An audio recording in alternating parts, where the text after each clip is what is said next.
Welcome back, friends. I am sure, like me, you're also excited to find out how the story will progress. So, without further delay, let's get back to where we had left. Both parents of Gorgios were by then long dead. By then, little remained to be done.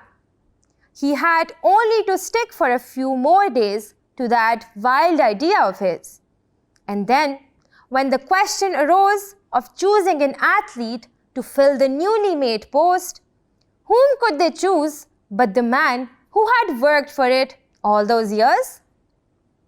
So, Gorgios was appointed acrobat to the court and learned so late in life what always takes time, that his parents were right after all. It only remained then to inaugurate him, which means that he was the first one appointed for the newly created post.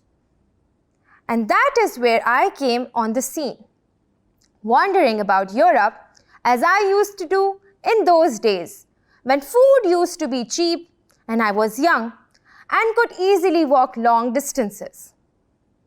I came to that country and they were wonderfully friendly, and they let me see the great ceremony which took place as soon after the creation of the post as Gorgios's uniform could be got ready.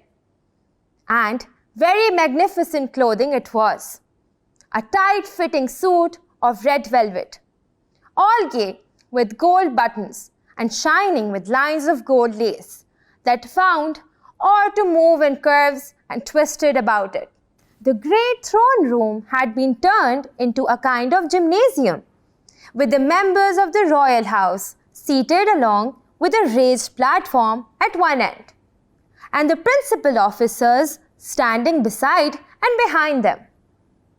Great curtains of red and gold were hung along the walls, and the high swings of acrobats hung down with gilded ropes from the ceiling, and a row of neat hurdles was arranged on the polished floor, like the ones over which Gorgios had won his race when at school. Lights glittered, a band in pale green and gold played softly, and it was indeed a splendid scene. Pale green and gold is referred to the uniform, which was pale green with golden lace. I will not describe it to you because everything there, the uniforms and the ladies' brilliant dresses, was utterly put in the shade, which means to be much better than someone or something by the moment when the doors opened with a flood of golden light and the old man in his brilliant uniform appeared between them for the crowning or supreme moment of his life's work. His white hair and the red uniform of the court acrobat showed each other off to perfection, and his thin figure, worn with age, was made all the more melancholy by the tight-fitting uniform.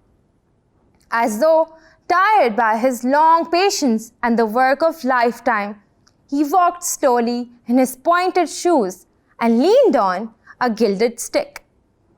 He came to the hurdles that he remembered, over which once he had won so easy a victory. As he came to the first, he looked up for a moment with a slightly sad expression towards the royal platform, as though he asked some question with his eyes. Whatever the question was, it was at once understood.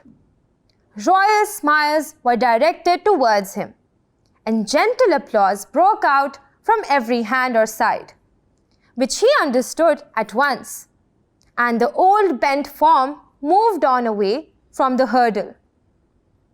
Once he raised a hand to touch the lowest of the swings that were hung from the ceiling, but again the applause broke out, assuring him that no actual activity was expected of him.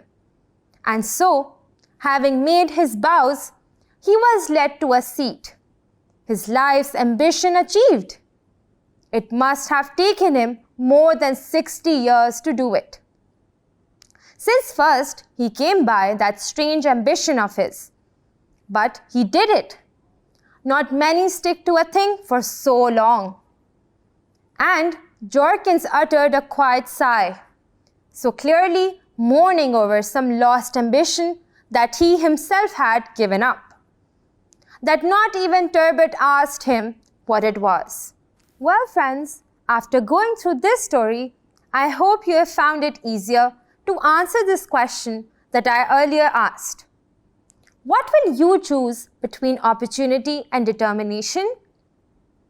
By going through this story, I can surely tell that the chance of an opportunity is 50-50.